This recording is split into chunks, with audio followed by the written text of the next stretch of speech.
बच्चों, good morning. आज मैं आपको द्वितीय सत्र के रूप में पाठ्यक्रम के अनुसार समास लेकर के प्रस्तुत हूँ।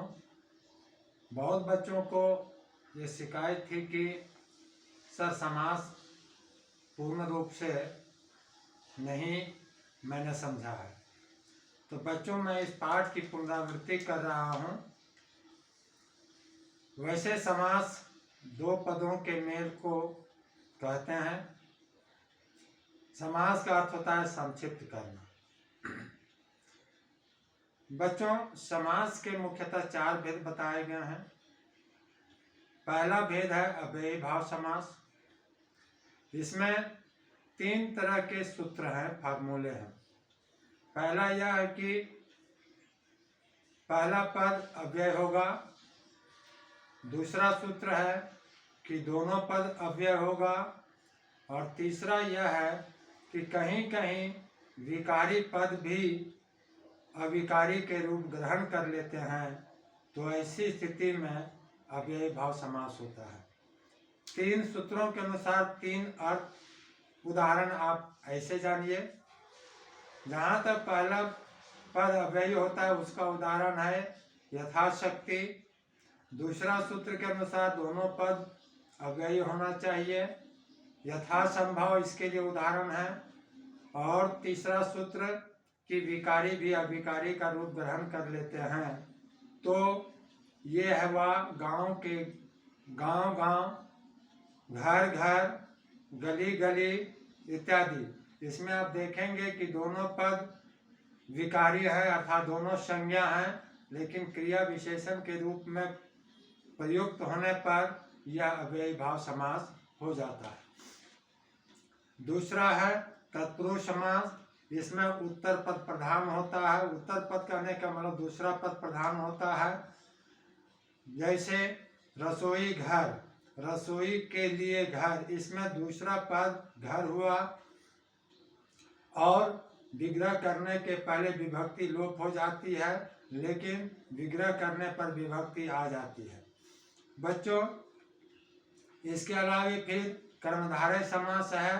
कर्मधारय समास में पहला पद विशेषण होता है, दूसरा विशेष होता है।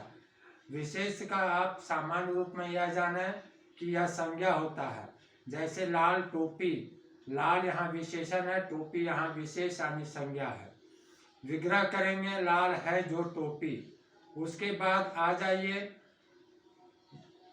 नया समास में। नया समास में क्या होता है कि दोनों के दोनों पद तो नहीं कहेंगे, लेकिन विग्रह करने के पहले और विग्रह के बाद ये नया समास के जो उदाहरण है वह नकारात्मक होते हैं, यानी नेगेटिव होते हैं। जैसे अन्याय, यहाँ पर अन्याय जो है नकारात्मक अर्थ देता है। इसका विग्रह करेंगे तो हो जाएगा न न्याय। इसके बाद आइए द्विगु समास में। द्विगु समास में बच्चों पहला पद संख्या की ओर संकेत करेगा, संख्यावाची होता है। और विग्रह करने पर दूसरा पद यहाँ पर समूह अथवा समाहार शब्द दर्शाता है। जैसे पंचवटी, पांच वटों का समूह।